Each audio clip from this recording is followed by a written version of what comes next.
Europe is facing one of its biggest internal battles in years, and it's not with Russia, it's inside the European Union itself. And at the center of the storm is Belgium, one of the European Union's founding members, now blocking a massive 210 billion package meant to keep Ukraine afloat.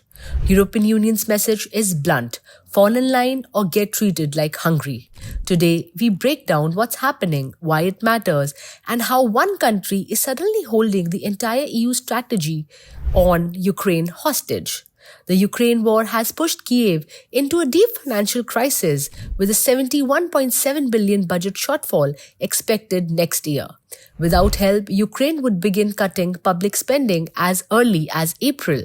To plug this gap, EU leaders want to use profits from frozen Russian assets, and most of those assets sit inside Euroclear in Brussels.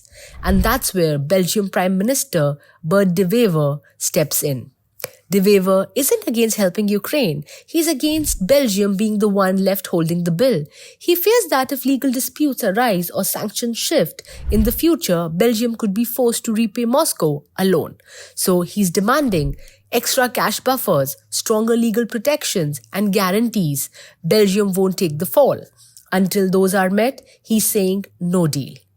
EU diplomats expected a breakthrough in October, then in December, but Belgium keeps adding the conditions, forcing the bloc into last-minute negotiations. Inside EU circles, the message to Belgium is becoming unmistakable. If you keep blocking Ukraine aid, we will treat you like Hungary. And it means diplomatic isolation, being ignored in key negotiations, losing influence over the EU's 2028-2034 budget, and being pushed to the sidelines in future policy decisions. This is exactly what happened to Viktor Orbán, who has been frozen out due to democratic backsliding and repeatedly obstructing Russia's sanctions. For Belgium, a country literally at the heart of the EU and home to its major institutions, this would be humiliating.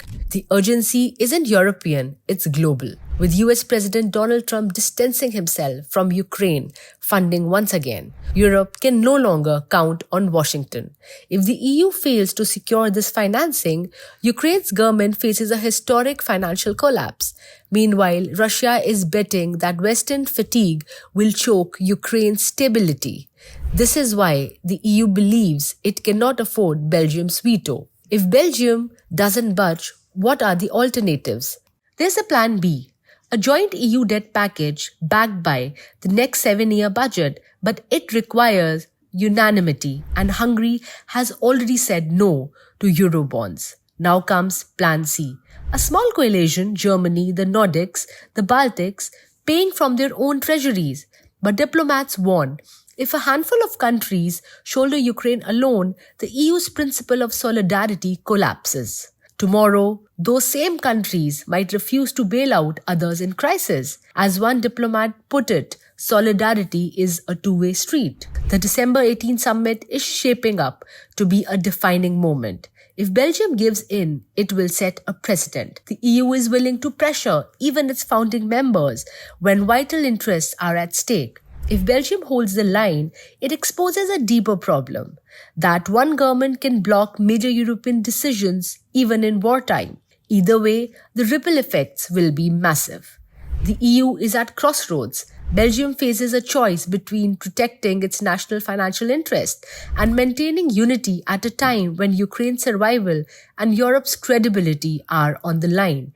As the war grinds on and the frozen Russian assets become central to Europe's strategy, Belgium's decision won't just shape Ukraine's future.